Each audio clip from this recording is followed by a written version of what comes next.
Welcome to the American Dream in the Eyes of Immigrants podcast. I am your host, Heidy De La Cruz, and I am on the mission to change the narrative of immigration, one immigrant story at a time. Hello, everyone. Welcome back to another episode of The American Dream in the Eyes of Immigrants podcast. I am your host, Heidy De La Cruz, and today I have a very special guest. I have Miss Jenn with us, and she's going to be talking to us about her upbringing and then her time overseas, but also her amazing book. Thank you, Jenn, so much for being here and being willing to share your story, but also writing such an incredible book that we'll get into. But yes, thank you so much for being here. And if you can just introduce yourself to the audience, who you are, what you do, and then we can jump right in. Thank you, Heidy. It's a privilege to be with you today.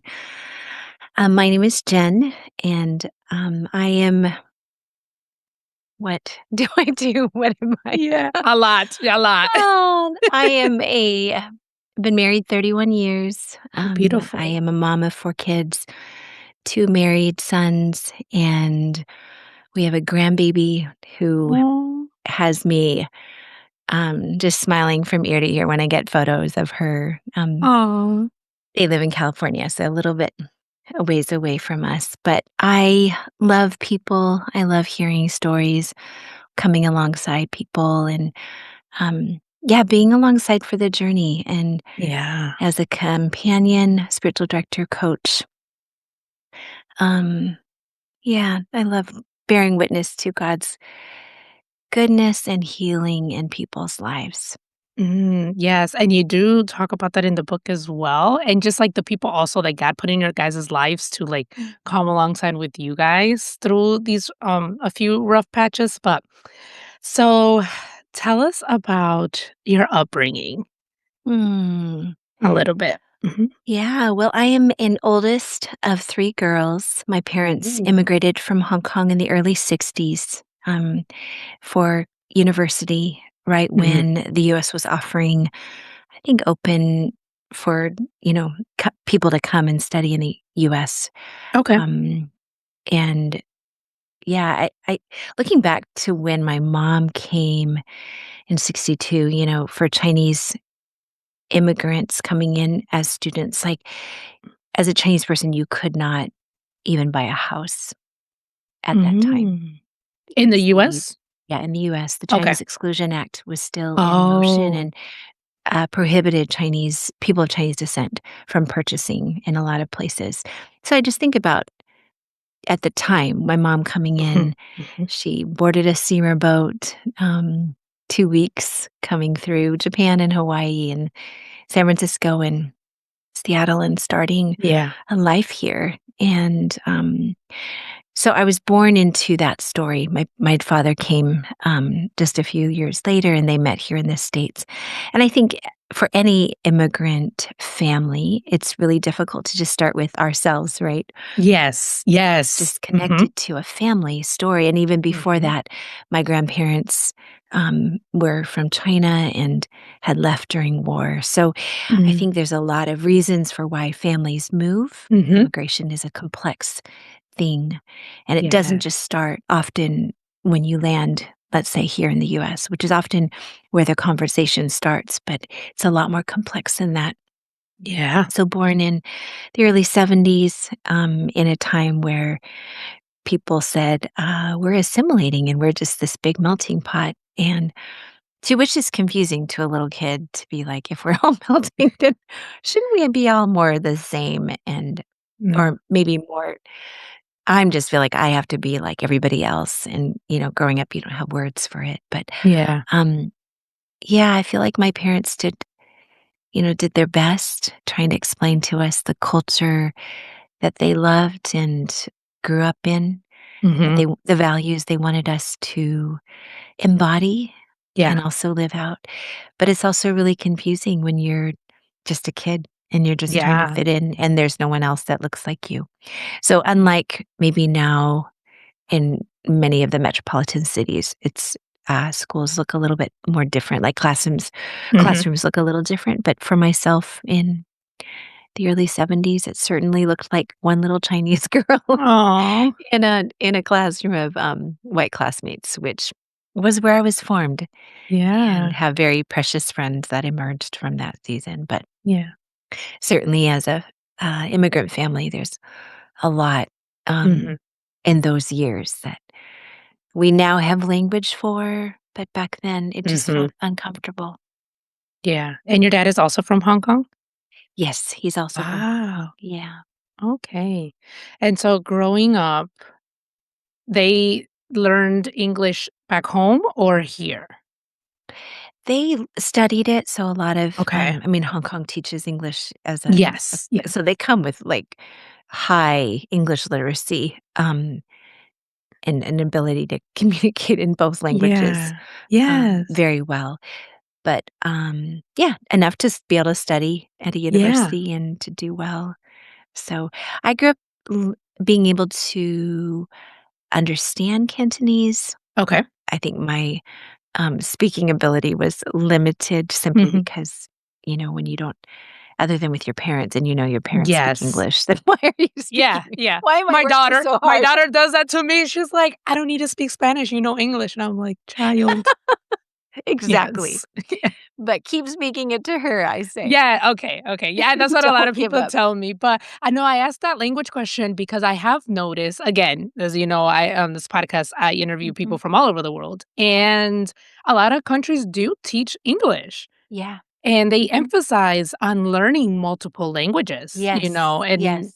there's a lot of, countries in Africa where they have, different dialects or, like, different tribes and things like that, Yes. so a lot of people, like, know 4 or 5 different Oh, ones, but completely. yeah, and so I'm Completely. just like, I love that, how Mm. how people come to the US knowing the language. Sometimes, yes, they Yes. have to, like, relearn certain For things sure. because Yeah. there is British English that is being taught in Mhm. certain countries, but I Yes. absolutely love that they emphasize on learning multiple languages, not just Yes. their native. Yeah, Yeah.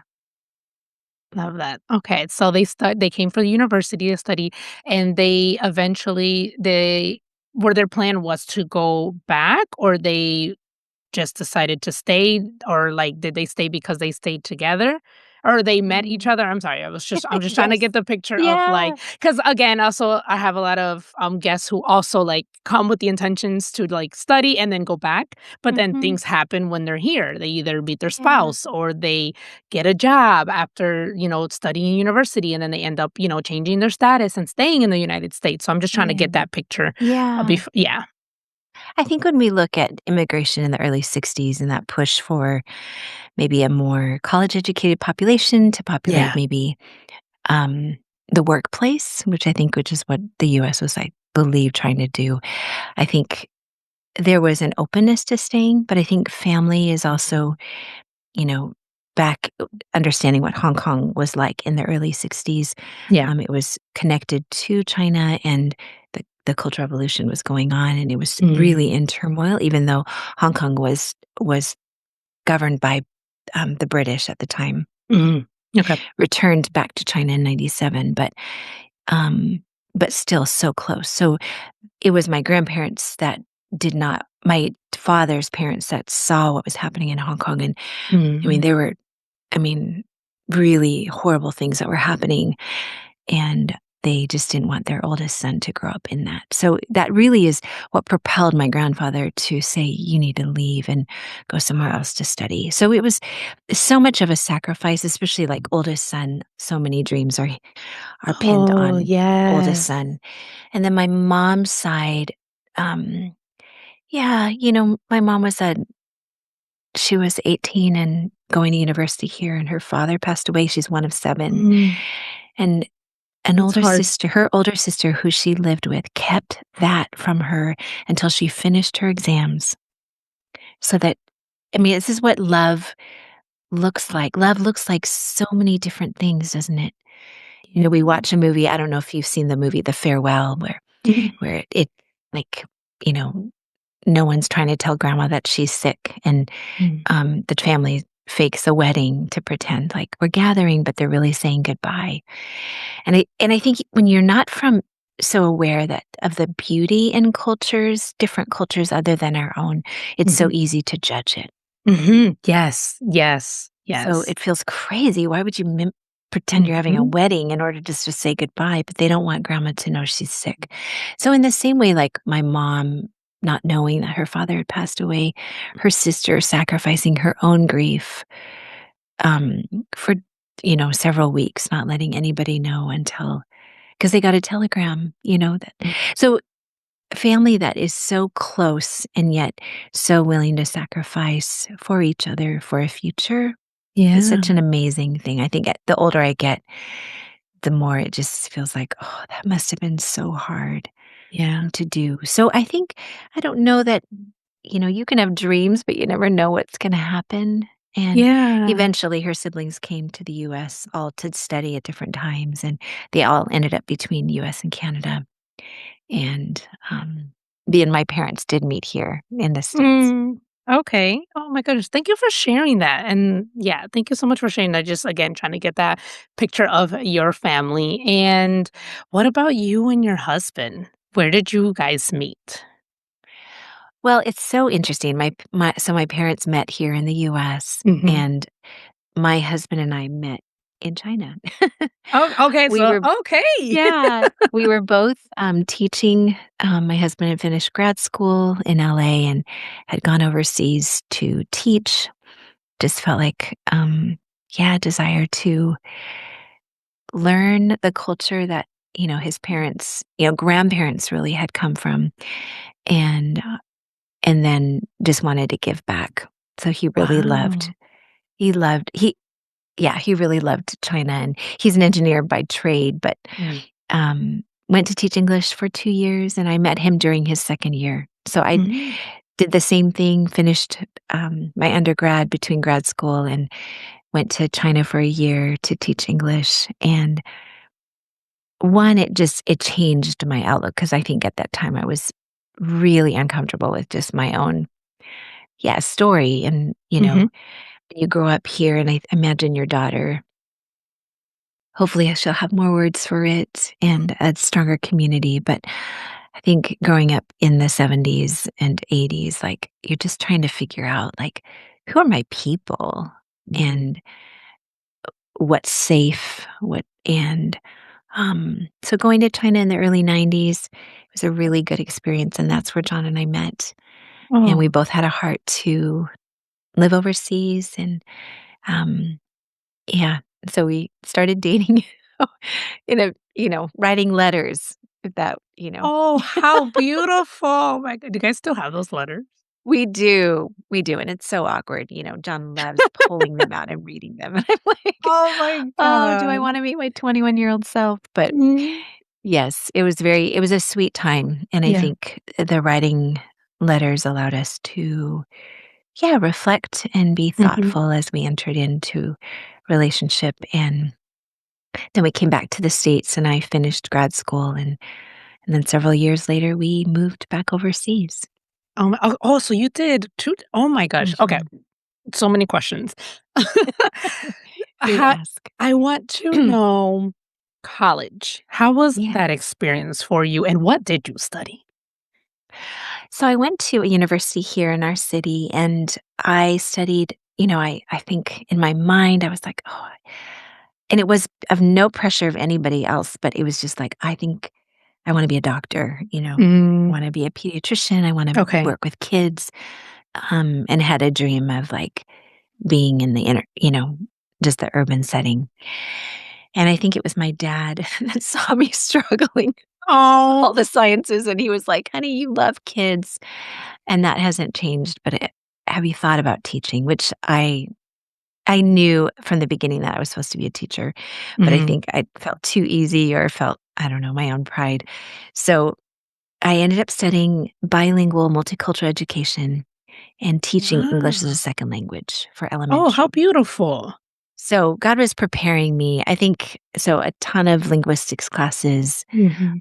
a lot of the at that time, like Latin American studies, African American studies, Asian American studies, poetry, literature, history, Nice. just dove really deep in there, and linguistics, how people learn languages, how kids learn language, and did a senior thesis on Asian American children's literature and how literature informs the way we see ourselves. And back then, there were hardly any books Mhm. for children for the classroom, and I Yeah. just yeah. So looking back, I think, oh, I'm grateful for the books that are coming out now.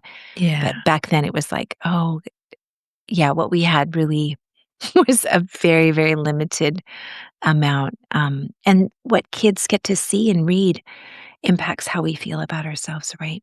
Especially in those Mhm. formative Yes. years. So college was great. Although I think the one thing I didn't add in my book was that I got to university and I didn't realize that there were so many Asians. I was so, you know, embarrassingly, like, I think, grown up in a very white community. Oh. So I think I could turn on my white girl pretty fast and do whatever people wanted me to do.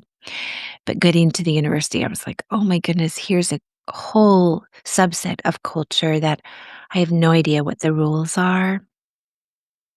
And gratefully, I jumped in and learned a lot and made a lot of mistakes. I think some people might have said, she's the white Asian girl from the North, which I don't Oh think is my god. I was like, I don't think that's a really nice thing to say, but I don't even know No. how to, you know, decipher what that even means. And so it was a journey of just like getting comfortable with Yeah. me, the story God had given me, and the culture Mhm. that was far more accessible and that I loved, but I just needed to get more comfortable Yeah. with it. Yeah. Oh my goodness. So, I don't know why this question just came to mind. So then, like, growing up, I know I'm going backwards, but, like, That's growing up, okay. like, what did you guys, like, listen to or watch at home? Mm. Like, how was that at home? Were like, just regular Swiss TV? Family Robinson, Disney, going to Blockbuster and Okay. renting, Yeah, yeah. you know, VHS, videos and movies from Disney, and Aw. never once saw an Asian on screen. I think it wasn't until Mulan, right? Yeah, and that was way when my children were little, Yeah, so that was, like, in the for '90s. sure. Yeah. Yeah, Wow. I didn't even know it was possible. Mhm. And, I think, back then my mom didn't want me to have a Barbie, and I thought it was because, of the figure or something, but I think my mom just really didn't want me to idolize that kind Yes. of person. And Mhm. again, she's Blonde doing hair, the blue best she can. eyes, light skin, fair yeah, Right. yeah. I mean, the dream Mhm. of having an Asian doll was just like Aw. wasn't even like a thought, right? Yeah. You're not even like, I wish there was such. It was just Mhm. like, this is what it is. And Mhm. we talked about it. I think I talked about it with my mom. And, with three girls in the family, there's plenty of drama but not a lot of, I think, language around like Yeah. the dissonance that we Yeah. felt. Wow. Yeah. Okay. Alright, so now let's go forward. What okay, so you mentioned talking or teaching English in Hmm. China, so Hmm. how did you hear about the opportunity? How did that even come up? You know, you and I were talking about this before we started the Mhm. podcast, just God's timing. Yes. And I Okay. think it really was like I was 16 when I felt like I was supposed to give, a year after college to like serve the Lord. That was kind of like, when Mm. you're 16, anything, what's 22? No one even knows how does that feel? That's in 6 years. So I had committed. I'd said, Lord, I'll give you a year. And I was at the cusp of graduating from university and just felt like the Lord was like that little nudge of like, remember that? Remember, I was in the middle of applying to grad school and I just felt that, yeah, remember you and I talked. With the Lord just saying, would you be willing to give up a year? So I prayed about it and God brought a teacher who had done the same done the same journey the year Mhm. prior. So talked with her and that's how I found the organization. They were just really basically putting out just sending teachers to China, to the big cities, and Wow. loved it. We had, hundreds of students and just got to,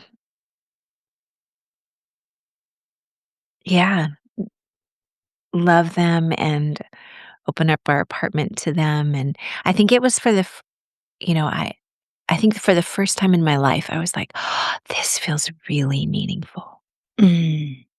really meaningful. Yeah. And so with that, my husband had been there for 2 years and we came back. We're dating at this point, and then I go to grad school and we get married and we're like, let's go back. And Wow. so we went back with a 2-year-old and one on the way and ended up living there for 17 years. And Wow. um, yeah, adventure. Wow. When you first got to China, was there an adjustment period to, like, getting Mm. used to everything, or did you feel at home? How was that experience for you? I'd never lived anywhere where I looked like everybody else, one, but I didn't feel like everybody else. So that's kind of funny. Oh, okay. So, and then everyone else, like, you kind of look like them, but you don't act like them. So Oh. there's this, I don't know what it's like. I think anybody who has experienced like having to make a big move and Mhm, then going back to the country from which mhm, your mhm. family came from, there's this sense of you're not like us, you are like us, you're not enough like us. Mm. I think we're just human nature is just prone to just like, we're just trying to categorize.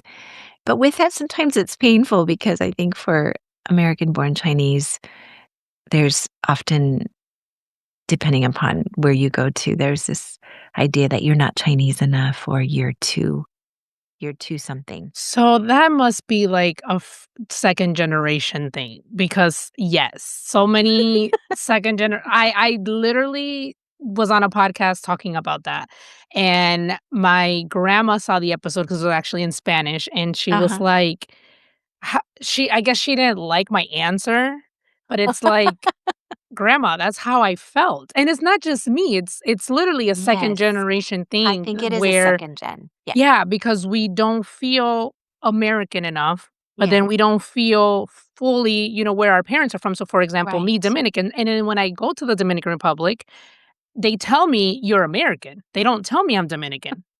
And I'm like, okay, but I'm speaking the language. I know the culture, I Right. may not know all the history, but I was like, I feel Dominican. I feel both, like Dominican Yeah. American. Like I have a little bit of both. So it's definitely a second generation thing, no matter what country you're from. I think it absolutely is. And, second gen is, and I wonder,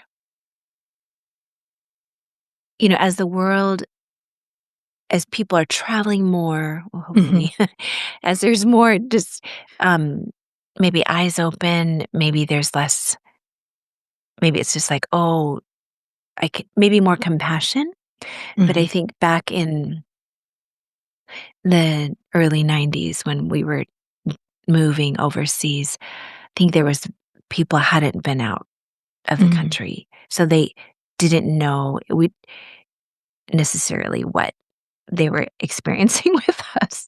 Yes. So it's like we weren't even American because it's like you're not white. Yeah, because you don't, because what do you say? Like, that's Right? another question is like, what does an American look like? Yes. So there's no way. And so that just became a running joke because if I wanted to have a certain kind of conversation, I would say I was American. And then if I Okay. didn't, I Yeah. would just be like, I'm from the South because Yeah. my family's from the South, Southern China, and it just makes more sense. And sometimes, or they thought I was Korean because that was the other Asian Mm. that also was different. Mhm, mhm.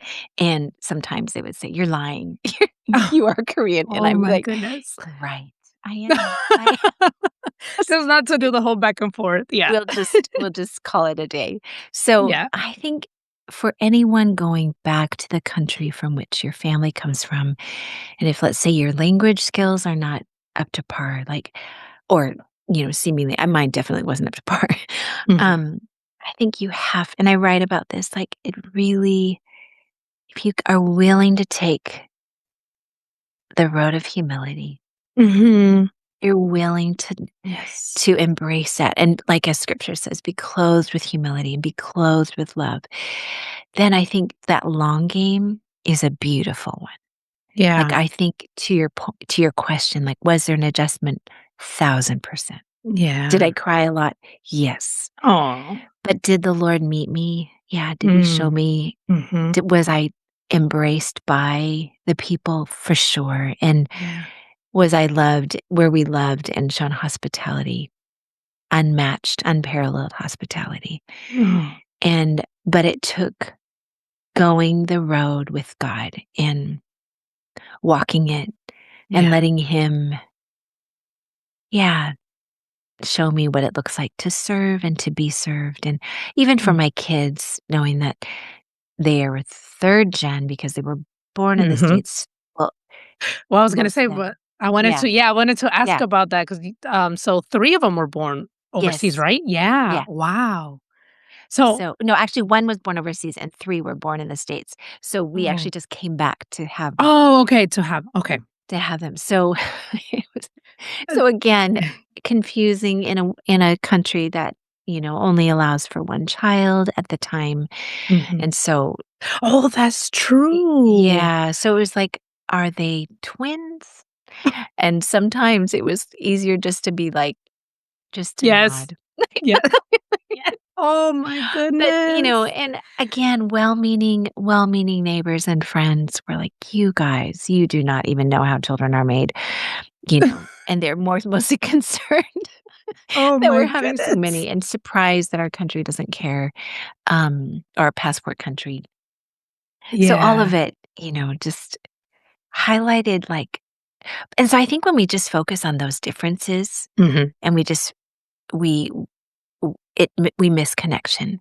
But I Mhm. think when we really move toward, like, just the humanness of, like, our longing to be loved and seen and known, and our love for laughter and our need for hope and all of those things, like, that is everywhere.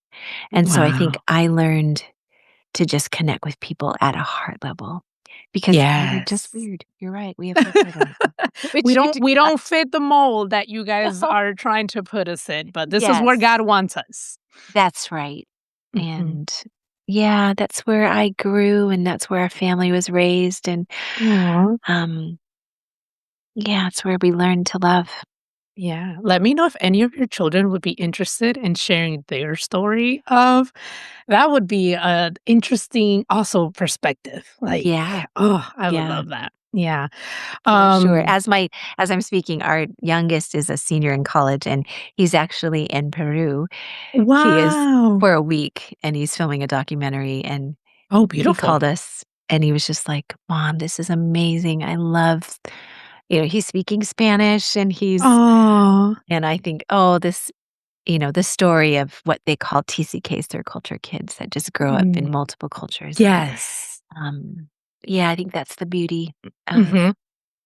And that I piece. and I've noticed, people here that rarely grew up either because the parents were military, so they were overseas and they Mm, had to move a lot, like, people who are exposed to a lot of different cultures really appreciate, like you said earlier, the humility in the story and the connection more yes. versus just only knowing one culture.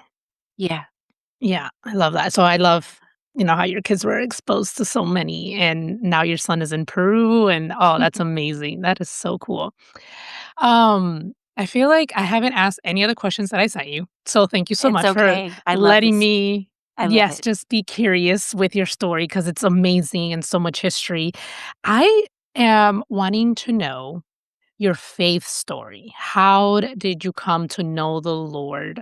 Mm. Was the Lord always known in your house? Was it a moment? How was that for you? That's such a good question, Heidi. I had the gift of growing up in a home with parents who really loved the Lord Mm. and who loved each other, and still do. My parents have been married 57 years, and Wow. they are the funniest. They're the best. Um, and my dad is a pastor, so he's still pastoring. Oh, so you were a Almost 80. PK. I am as well, so that, um I I cannot think of a time when I didn't know the Lord, Oh, and I say beautiful. that really Mhm, gently, as I mhm, know that it's not everyone's story, mhm, but I think that when the gospel comes in, it changes the trajectory of a family. Like, it came into my dad's life, into my mom's life, and then they met. So it changed the way they lived, which made them so different. My dad's so different than his family. Like, no one else mhm. knew the Lord and has followed the Lord except his parents. My grandparents, toward the later end of their life, came Okay. came to faith. But my dad, he was a young believer when I met my mom, and but so passionate for the Lord and so compassionate for the hurting, and that has not stopped. Mm. He has lived Aw. that way these, um, 61 years that he's known the Lord. Wow. He met the Lord at around 17, 18. Oh, wow. So I think that piece really framed just my whole growing up. Yeah. Church was where I was a kid of the house and grew up, in arranging chairs and playing piano and teaching Sunday school and making brownies and cleaning up, and all of that was part of my story. Um, and I think by the grace of God, I wanted to continue to serve Him. I know that's not also everybody's story, Mhm. but by the grace, I would not say I did anything right. Honestly, like we had, I write about it a little bit in my book. We went through really pretty horrific church trauma as a family, Wow. and I was sitting with someone recently, just a couple weeks ago at church, and she was telling me how she just experienced a lot of legalism, this young woman. Mhm. And she said, "You probably have never experienced that." She said that to me. And I said, Mm. "Honey, like the fact that I'm still following Jesus is the grace of God.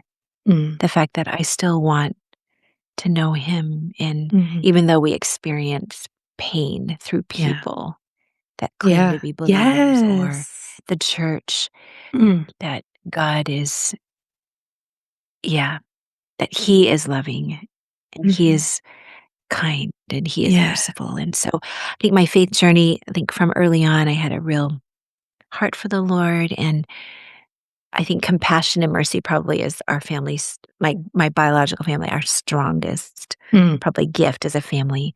And I think mom and dad gave that to me and to Mhm. my sisters. We just, yeah. And I think that was it really framed how I wanted to live. I thought God would then call me to, at the time, I thought I would adopt. I thought that, without a very full idea of what that meant. I just thought I want to do that. I want to open up my home to children and Mm. um without obviously knowing the complexities of it, which I learned later. But I just wanted to be part of what God was doing in the world. Like reading books on missionaries as a little girl. Mm. So to your little Wow. girl, like Mhm. I was reading them to my kids even as they were young, but I was probably 6 or 7 when I first read about Hudson Taylor, you know. And again, it's complex and it's so nuanced and Mhm. it was pretty much, at that point they were all white missionaries going to Asia, for example, but Mhm. God still in his ways uses us. Why he Mhm. would choose to use us, I'm not sure. Yeah. And later we would end up doing the same. Yeah. We'd go overseas and do the same. So, And suicide. Oh my goodness. So thank you so much for sharing that. So beautiful. I do want to get into your book. mhm. So good. And I'm probably going to mispronounce this the first two words. You're fine. Dim sum Dim and sum. Uh-huh. and faith. How our stories form our souls. Such a beautiful book. Thank you so much for writing it. So, Yeah. I would like to know, how did this book come alive? Like, how did you get the idea of writing the book? Because I absolutely love how it's about our sitting with our stories with God and, like, Mm. digging deeper. with him in regards to our stories, 'cause even even on this episode, I've jumped around, with your story, but there's so much to us, and Yes. so many things that the Lord has us do and so many different places that he has us go in our families and all of that, takes a part in shaping us, and he's intentional. Yes, So he is. how did this book come about? Tell us about that. Mm. I think I had a friend probably, 25 years ago say, "Jen, you love to tell stories. You should write someday." And anybody listening to this and you have a friend that told you that, listen to them. But I held that for a while, and it wasn't until probably during COVID that I felt Mm, one morning in my time with the Lord, I just felt like the Lord just said, "Would you be willing to write? And would you offer it then to my body, to my people?" And so, I think as an Asian American woman, like, I love the group. I don't want to stand out. I certainly would never put myself forward. I would, that feels like, in my culture, it would feel prideful or it'd feel like, mhm, how can I represent? I can't represent people. And so all of that stuff was a lot to get through. mhm, Just mhm, the me was a little bit to wade through the weeds of me. And the Lord just kept saying, would you do it for me? Like for mm, him, and then offer it. yeah, So I think that part, it began as an act of obedience and has continued to be. Um, Never thought it would be published, one by IVP and also in the spiritual formation imprint of Formatio. Um, I was recently at Urbana and got book of the day mm, for the first day, and it sold out that day. And I thought, Lord, you're so like I wow, never thought I think, and I'm not even trying to be humble. Like I honestly was like, let's go to Office Depot and we can print it out and I can give it to my kids and we'll just email the PDF to whoever wants it. Um, and it was my husband who just said, honey, would you believe that God has something for you for this mm, book? yeah, And would you shepherd? It's not about you. Would you shepherd the message? That I think that the idea that God wants to meet us he's always met his people in their story. He met mhm, Adam and Eve in their story of brokenness and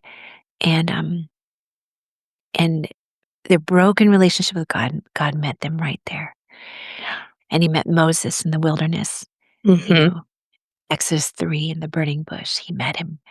He'd been 40 years since he'd been out and God met him. Now it says Exodus 3 says now Moses was in, shepherding his father-in-law's sheep. So I think when we look through biblical history and we look through all of time, God meets us and our stories are not the same.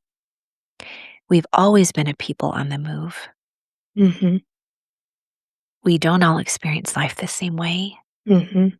And God, and I think this idea that maybe some of us might feel like we want to edit our story. Yes, you're talking to me. I feel like that's why I'm probably getting so emotional right now. Yeah. I feel like God is talking to me through you. Mm. Mhm. Heidi, your story was yours, and God wants to heal all of you, every part. And he doesn't say, Heidi, get it together first, and then, I can use you. What if the messiest parts of our lives, of our stories, is the place of greatest grace and redemption? Yeah, I struggle with that. I really do. The same podcast that I had mentioned earlier, that my grandma didn't like the answer. It's called Heroes in English, but it's in Spanish, and she was talking about trying to get, like, the timeline, right, from, like, okay, what did little Heidi dream of when she was older? And Mm, I told her, I was like, I didn't dream because and I didn't go into details of to why, and then yeah, afterward, like, I was struggling to share, And then afterwards, I remember speaking to my husband, and I was like, "Honestly, like, I little Heidi was trying to survive," you know? Yes, for That sure. I didn't have the chance and opportunity to dream of Mm, when I was literally just focusing on what was happening right then and right. there and trying to survive. Yeah. And there's just been so many parts of my story that I have not been able to share yet, or Mm, like you just said, like edit. Like I've been mm, wanting to like edit. mm, But while reading your book, I also did get the nudge to also start writing my memoir that I've been mm. wanting to write for a while. So And good. I again, speaking to my husband, I was like, I think I finally have the idea of how I want the book to look like. Mm. And I'm like, I just have to get out what I remember Yes. because Yeah. it's my story, Yes. and just not worry about anything else. Mhm. Oh my goodness, Jen. So, Yes, yeah. Heidi. Yeah. I feel like And to that's what the that Lord is saying. and to that, I bear witness to that, to this moment. Um, and that also there are gonna be parts that no one deserves to know except those who are close. Mm. Yeah. It's okay.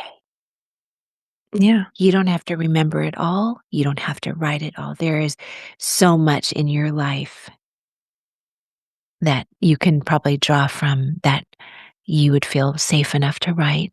Mhm. And you can hold it like God wants to hold us as we're as we're doing this. And we need people around us. You need people who can name you in your story, Mm. who can hold you. Would you hold me as I write this? Because it's going to Mm. be hard. Yeah. Would you be with me in it? And I don't know that we're so good at that. Mhm. We want to Yes. fix each other. We Yes. don't want each other to be in pain, right? Yeah. I mean, I Mhm. think of the weirdest things I said to my kids because I didn't want them to be in pain.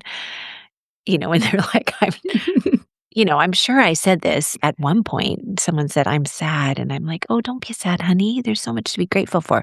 I'm Mm. pretty sure I said that. Yeah. And it's like, what if it's just okay to be sad because God's with us in our sadness? Yes. And yes, it's okay.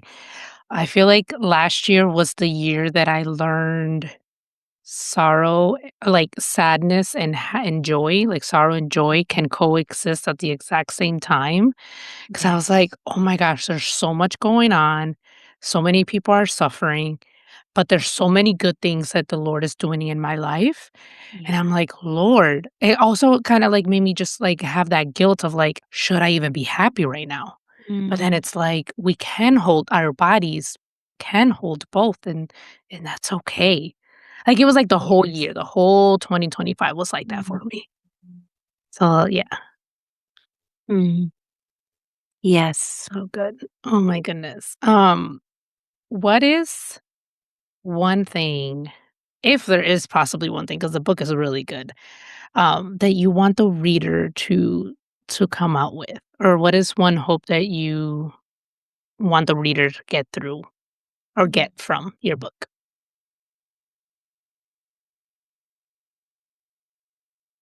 I think I want the reader to experience and to encounter God's love. Mm, yes. In the exercises at the end or the questions at the end of each chapter, they're just a pause. They're just a moment to let God be with us. Mhm.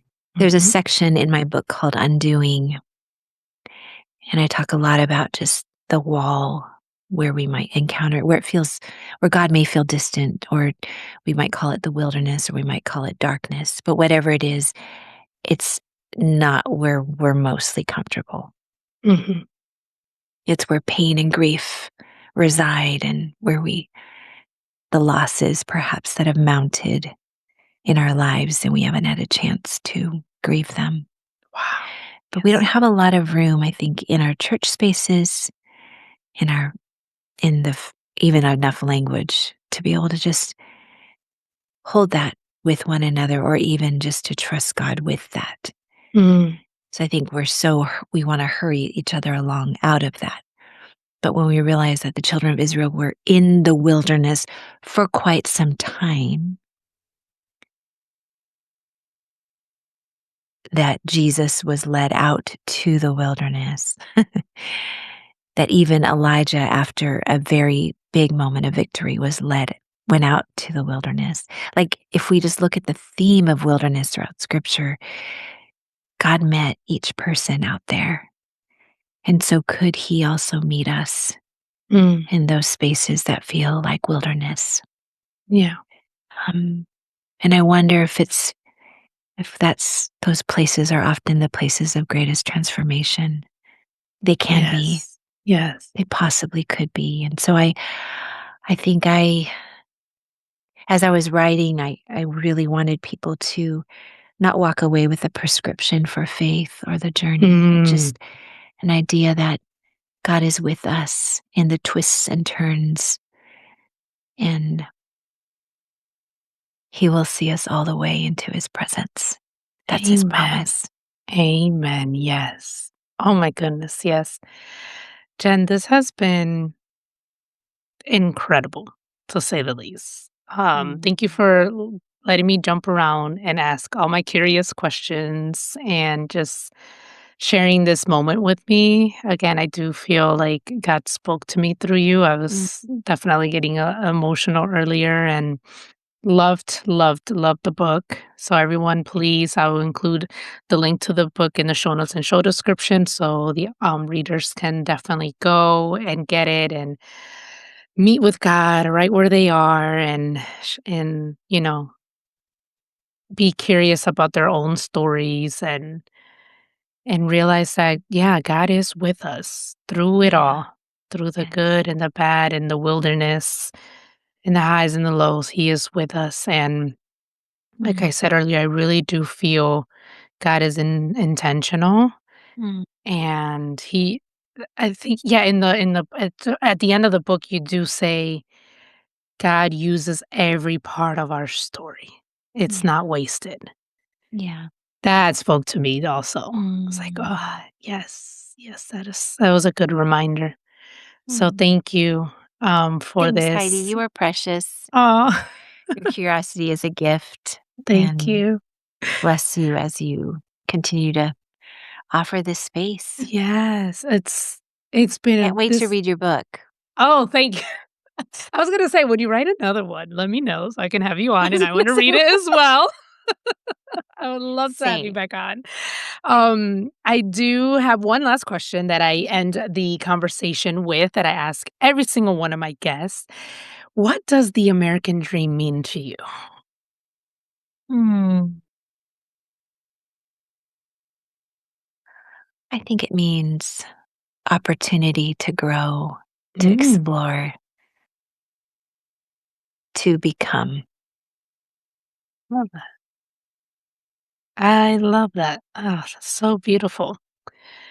Okay. Oh, this was so good. So good. So, thank you again so much. Everyone, please check out Jen's book. The link is in the show notes and the show description. And I can't wait to have you back. And this was an amazing conversation. Thank you, Lord, again, just for Mm. what you're doing with this podcast, for the stories that you are bringing together. And if this podcast or this episode in particular spoke to anyone, please send us a message. Whether Jen, whether me, please send us a message. I do feel Mm. like this was needed for me, but for someone else. I always Mm. say like whether I publish an article or a podcast episode or anything, like my goal is always to connect with that one person. Yeah, That that's right. one person. Yes. So good. And when I get those messages or those emails, I'm like, "Yes, yes, Lord, thank you." So, thank you, Jen, for your time, and yes, until next time. Thanks, Heidi. Thank you for listening to Mommy Podcast.